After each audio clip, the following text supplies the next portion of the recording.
বিগত 15 বছরে আওয়ামী লীগ কি কোনো অপরাধ করেছে? না, আওয়ামী লীগের যে জনগণ তারা কোনো অপরাধ করেনি। কেন অপরাধ করেনি? এরকম একটি রিপোর্ট করেছে দেশ রূপান্তর পত্রিকা বিএনপিকে উদ্ধৃত করে। সেখানে বিএনপি নেতারা বলছে যে সামনে নির্বাচনে আমরা আওয়ামী লীগকে নির্বাচনে চাই, শর্ত তাদের নতুন নেতৃত্ব, অর্থাৎ নতুন কেউ নেতৃত্ব দিলে এই আওয়ামী লীগ আবার নির্বাচন করলে বিএনপির কোনো আপত্তি নেই। এখন কথা হলো, তাহলে এই যে আওয়ামী লীগের এতগুলো লোক ধরা হলো, এতগুলো লোককে জেলখানায় দেওয়া হলো, এগুলো তো মাসুম, তাই নয় কি? কারণ এই লোকগুলো তো পয়দা হওয়ার পরে, অর্থাৎ মায়ের গর্ভ থেকে জন্ম নেওয়ার পরে এরা তো কোনো অপরাধী ছিল না। বিগত 15 বছরও এরা কোনো অপরাধ করেনি। তাই আওয়ামী লীগের নতুন নেতৃত্বে বিএনপি স্বপ্ন দেখে যে তারা রাজনীতিতে আসবে এবং সামনে নির্বাচনে অংশগ্রহণ করবে। যেহেতু এই লোকগুলো কোনো অপরাধ করেনি, এই জন্যই তারা মেনে নিয়েছে। এখন এদেশের সাধারণ জনগণ কী ভাবে?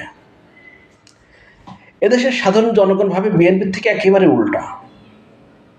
বিএনপি যা ভাবছে আওয়ামী লীগকে নিয়ে, আর এদেশের সাধারণ জনগণ একেবারে তারা 180 ডিগ্রি রোটেশনে ভাবছে। এদেশের সাধারণ জনগণ ভাবে যে এই আওয়ামী লীগের পান্ডা গুন্ডারা যত অপরাধ করেছে তারা এই আওয়ামী লীগের ব্যানারে ঘটেছে। যেহেতু এরা আওয়ামী লীগ ব্যানারে এত অপরাধ করেছে, তাই এই আওয়ামী লীগের এই ব্যানারটি আগে নিষিদ্ধ করতে হবে। তারপরে তাদের যে গুন্ডা পান্ডা আছে এদেরকে বিচারের আওতায় আনতে হবে। এটা হলো সাধারণ জনগণের ভাবনা। তাহলে দেখেন, সাধারণ জনগণ এবং যারা সমন্বয়ক ছাত্র আন্দোলনের নেতৃত্ব দিয়েছে তাদের ভাবনা এইটা, আর বিএনপির ভাবনা আরেকটা। এখন বিএনপি চাচ্ছে যাতে আওয়ামী লীগ নির্বাচনে আসে নতুন নেতৃত্বে। বিএনপির এখানে ভয় কিসের? কী কারণে তারা আওয়ামী লীগকে এত চাচ্ছে?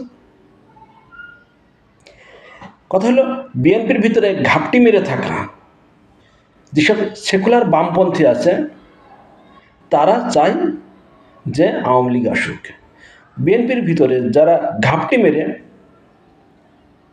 চোখ বন্ধ করে আছে, যারা ভারতের অনুগামী, যারা ভারতের টাকা খেয়ে চলে, এরা চাচ্ছে যে কোনো মূল্যে আওয়ামী লীগ নির্বাচনে আসুক। যদি আওয়ামী লীগকে নির্বাচনে নিয়ে আসতে পারে তাহলে এদেশে যে ইসলামপন্থীদের একটা উত্থান ঘটেছে রাজনীতিতে সেটা থামিয়ে দেওয়া যাবে। তারা এখানে এক ঢিলে দুই পাখি মারতে চাচ্ছে। এভাবেই বিএনপি তার পরিকল্পনা সাজিয়েছে, ভারত তার পরিকল্পনা সাজিয়েছে বিএনপির মাধ্যমে। শুধু এটাই হবে না। এখন ধরেন বিএনপির কথা ধরলাম যে তারা নতুন নেতৃত্ব নিয়ে আওয়ামী লীগ আবার রাজনীতিতে আসলো, তারা কিছু সিট পেয়ে অবশ্যই সংসদে যাবে। আচ্ছা, তারা কিছুদিন পরে যদি যায় শেখ হাসিনাকে তাদের দলীয় প্রধান বানায়, তাহলে মির্জা ফখরুলের কিছু করার আছে? বিএনপির নেতাদের কিছু করার আছে? বলুন তো, কিছু করার নেই।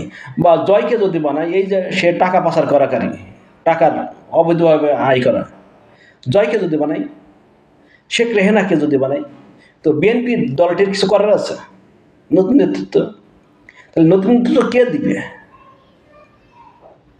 তাহলে পরে যদি নতুন নেতৃত্ব বিএনপি দিতে হয়, তাহলে বিএনপির যারা আওয়ামী লীগপন্থী লোকজন আছে তারা বিএনপি থেকে বের হয়ে গিয়ে আওয়ামী লীগের হাল ধরতে পারে। সেখানে বিএনপির মহাসচিব থাকতে পারে, যারা বিশেষ করে আওয়ামী লীগের খুব ভালোবাসা লোক, ভারতের ভালোবাসা পেয়ারের লোক, তারা এখান থেকে বের হয়ে গিয়ে আওয়ামী লীগের হালটা ধরতে পারে। ধরলে কী হবে? বিএনপির ভিতরে যে জাতীয়বাদী যে প্রেরণা আছে তারা সুষ্ঠু এবং সুন্দরভাবে রাজনীতি করতে পারবে।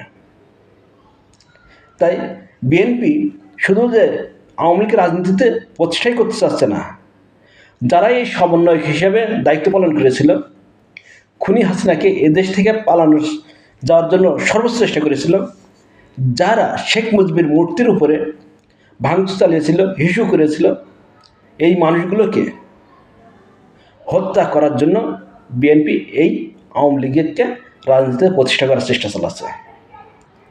আওয়ামী লীগ যদি প্রতিষ্ঠিত হয় এদেশের রাজনীতিতে, সর্বপ্রথম শুনে রাখেন, যারা এই সমন্বয়ক ছিল ছাত্র আন্দোলনের, তাদেরকে কাউকে বাঁচতে দিবে না।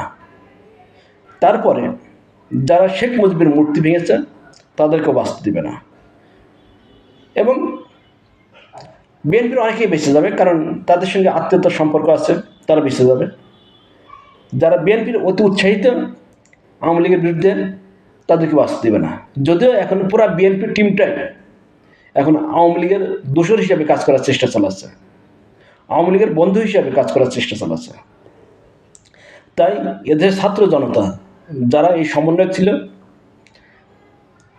তাদের উচিত হবে এই আওয়ামী লীগকে যদি রাষ্ট্রীয়ভাবে পুনর্বাসন করে বিএনপি, তাহলে আপনারা নিজেরাই ফাঁসির দড়ি রেডি রাখবেন। কারণ কোন সময় কোথায় আপনাদের ফাঁসি হবে এ দেশের জনগণ জানতে পারবে না।